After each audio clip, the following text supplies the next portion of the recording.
All right, today we are going to talk about one-to-one functions. So first, I want to go back to the original definition of a function. Do you remember what makes a relationship into a function? Specifically, each input has precisely one output. And we had a way to test that something was a function, the vertical line test. Let's look at 3 quick examples. All right, we have 3 graphs of relations here. If you want to copy these into your notes, you can pause the video, but these graphs don't have to be absolutely perfect point by point. Just in general, we've got some sort of an absolute value that looks like it's been shifted. We've got a square root that's been shifted, and we've got a circle that's been shifted. So if you want to copy these, feel free, but they don't have to be perfect. Anyways, we have 3 graphs here, and one of these does not represent a function because it fails the vertical line test. And that one is the third one, the circle. Because if we have a vertical line that goes through it, it intersects that vertical line in 2 points. In this case, these points have coordinates -3, 3 and -3, -3. And we have an example where we have one input, specifically -3, that corresponds to 2 outputs, here 3 and -3. So this is not a function, and we can reject it outright. What we're going to look at now, though, is a special type of function called a one-to-one function. And in this case, instead of a vertical line test, we're going to look at a horizontal line test.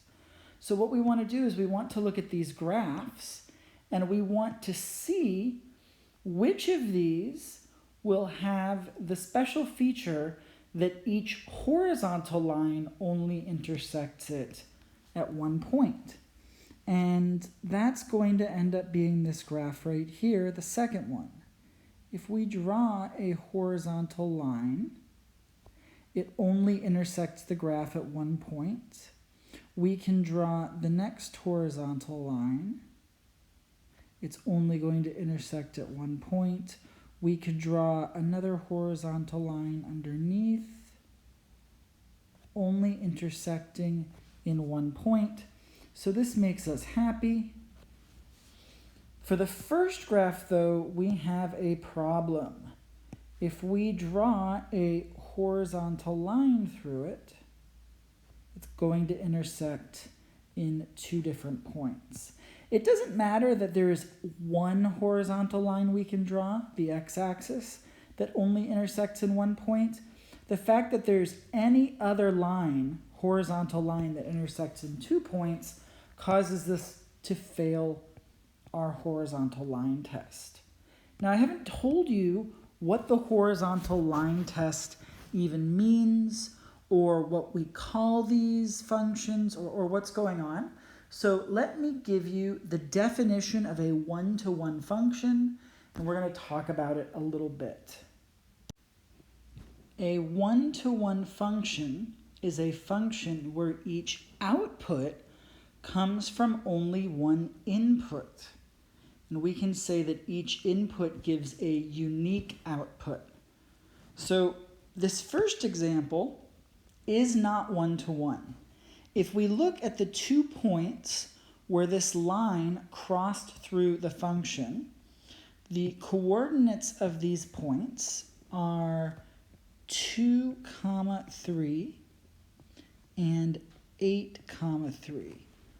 So this is a situation where we have one output that comes from 2 different inputs.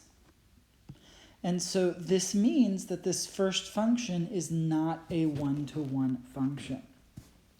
But the second function, this square root function that's been shifted, this is one-to-one. What this means is if somebody tells us, for example, with this function, let's call this function f of x. If somebody tells us that f of x equals 2, then because this is a one-to-one function, we can figure out exactly what x value corresponds to that. Because the definition of a one-to-one function says that each output can only come from one input. So there can only be one x value that gives us f of x equals 2. And if we go and we look at y equals 2, and we look at that horizontal line to see where the graph intersects it, it's at this point here, which is x equals 2, has an x coordinate of 2. And so a one-to-one function is useful because if we want to know what x value causes us to have a specific y value, there is only one possible answer. This is going to carry us forward as we talk about inverse functions in the next class. Because to have an inverse, a function must be one-to-one. So this is an important property that we're going to be using further on. But I just want to do one more thing. I want to actually write out the horizontal line test so that we have it and so that you can use it to look and see whether some other functions are one-to-one or not. The horizontal line test says a function is one-to-one if and only if each horizontal line in the plane intersects its graph in at most one place. So again, we can see that this function in the middle is one-to-one because we don't have any horizontal lines intersecting more than once. It's okay if there's a horizontal line that doesn't intersect it at all. That's not a problem. We just want to make sure that we don't have any horizontal lines that are intersecting more than once, like this one right here, which I didn't draw so nicely on the left-hand side, but hopefully you can forgive that. So take a look at the example problems, which are several different functions that you'll be using the horizontal line test on to determine whether or not they are one-to-one.